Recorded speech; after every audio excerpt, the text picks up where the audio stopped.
What's up, Broncos country? Let's dive headfirst into everything that went down in the first round of the 2025 NFL Draft. This is the place for diehard Denver Broncos fans to feel the heat of the offseason and understand how our team is moving to reclaim the top spot in the AFC West.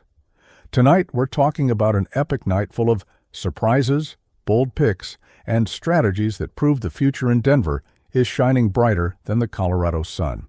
So grab a beer, throw on that orange and blue jersey, and let's break down how the Broncos stacked up against our division rivals, the Chiefs, Raiders, and Chargers, and why our pick was a total win. Let's go. First, let me set the scene. The 2025 draft was an emotional roller coaster, with each AFC West team taking a completely different path in the first round. While our rivals went for flashy names or risky gambles, the Broncos, led by the mastermind Sean Payton and GM George Payton, played it smart, with long-term vision and a splash of boldness. And Broncos country, the result? A pick that surprised everyone but has fans dreaming of an impenetrable secondary and a future full of wins. Let's break it all down together.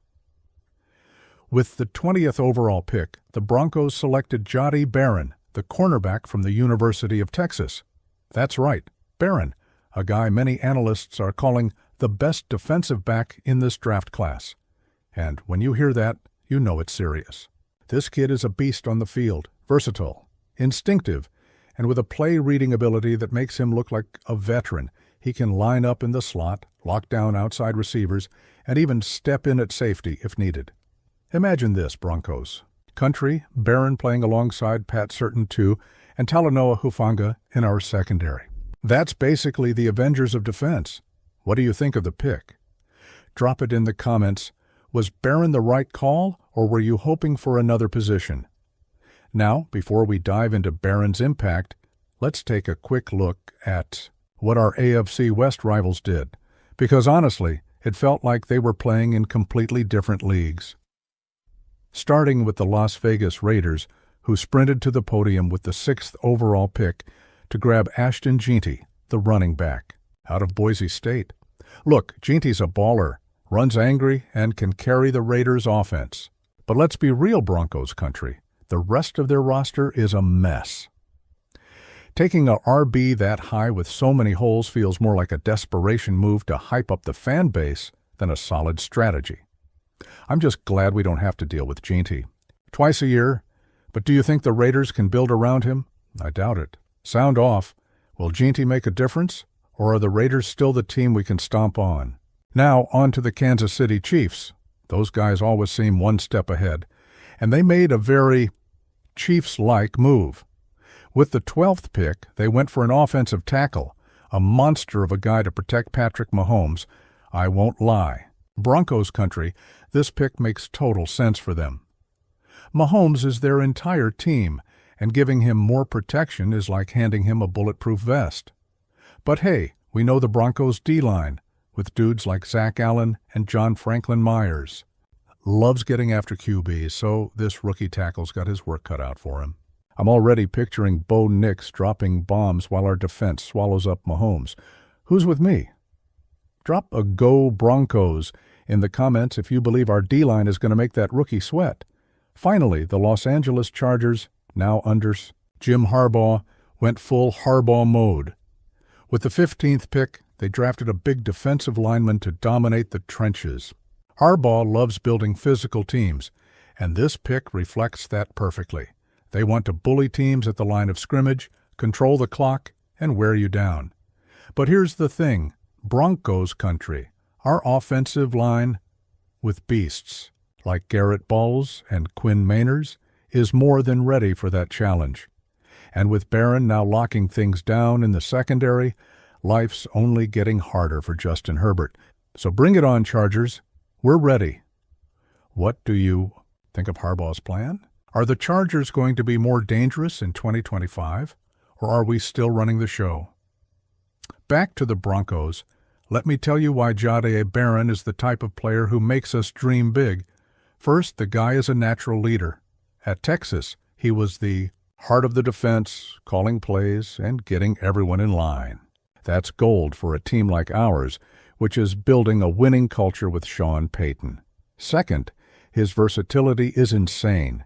He can cover the top receivers, help with tight ends, and even blitz the QB in specific situations.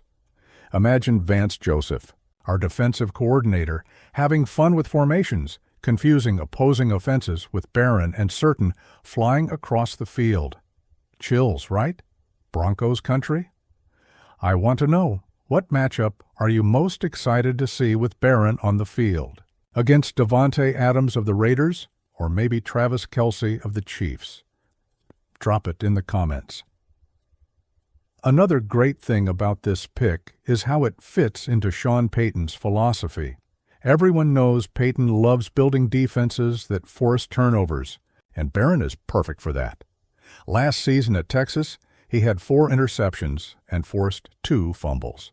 That's the type of impact that changes games, especially in tight matchups against the Chiefs and Chargers. And look, we know 2024 was a season of highs and lows with 10 wins, but 6 losses by just 1 score. Imagine if we had a guy like Barron to force a game-changing turnover in those games. We could have gone even further in the playoffs. So, Broncos country, I ask you, do you think Barron will be the guy who turns those tight games in our favor? I'm curious to hear your thoughts. Now, let me take a step back and talk about the bigger picture. The AFC West is more competitive than ever. The Chiefs are still the kings, but they're starting to show cracks. Mahomes isn't immortal, and their roster is aging in some spots. The Raiders, well, they're the Raiders. Always seem to be.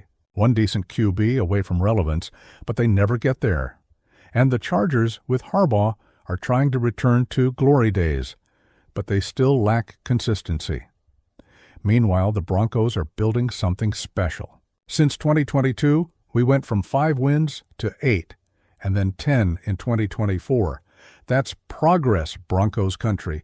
And with picks like Barron, we're showing that we're not just passing through, we want to dominate this division. Speaking of which, let me tell you a bit more about what Barron brings to our defensive scheme. He's 5'11", 195 pounds, and plays with an intensity that reminds you of Pat Certain too. Scouts say he's got quick hands to knock down passes and an insane instinct for reading routes. At Texas, he faced some of the best receivers in the Big 12 and came out on top most of the time. Now think about this in the context of the NFL. Davante Adams, who's always been a challenge for us, will have to deal with Barron and Surtain covering him closely. Poor Adams is going to have nightmares about this duo. And Broncos country, I know you love a good rivalry, so tell me, which rival player do you want to see Barron shut down on the field? Drop the name in the comments, and let's build that. Energy for the next season. Besides Barron, it's worth highlighting that the Broncos are playing the long game. Drafting a cornerback in the first round shows we're investing in defense as the foundation for the future. Everyone knows that in today's NFL, you need a strong secondary to stop air attacks. Teams like the Chiefs and Chargers thrive on deep passes, and Barron is going to be our weapon to neutralize that. But, hey, we're not forgetting about the offense. Rumors say Payton is eyeing running backs and wide receivers in the next rounds of the draft, and the 2025 class is loaded with talent in those positions. So don't worry, Broncos country. Bo Nix will have more weapons to work with soon. What do you think we should prioritize in the second round? An explosive RB or a WR to stretch the field? Drop your thoughts, and let's see what the Orange and Blue Nation is thinking. To wrap it up, Broncos country, I want to leave you with an optimistic message. The 2025 draft showed that the Broncos are focused on building a complete, balanced team ready to fight for the top of the AFC West. Picking Jahdae Barron wasn't just a selection. It was a statement that our defense is going to be a wall, and we're coming for the Chiefs, humbling the Raiders, and sending the Chargers back to Los Angeles with their tails between their legs. So hold your head high, fans. The future is ours, and with guys like Barron, Certain, Nix, and Sean Payton's genius, I believe we're just a few steps away from returning to the playoffs, and who knows, maybe dreaming of that Super Bowl ring. So, Broncos country, what did you think of our pick? Is Jahdae Barron the guy who's going to change our defense? And how do you think we'll fare against our rivals in 2025? Drop it all in the comments, like the video, subscribe to the channel, and hit the bell so you don't miss any content. Let's make that orange and blue roar echo through Colorado and beyond. Until next time, and as always, go Broncos!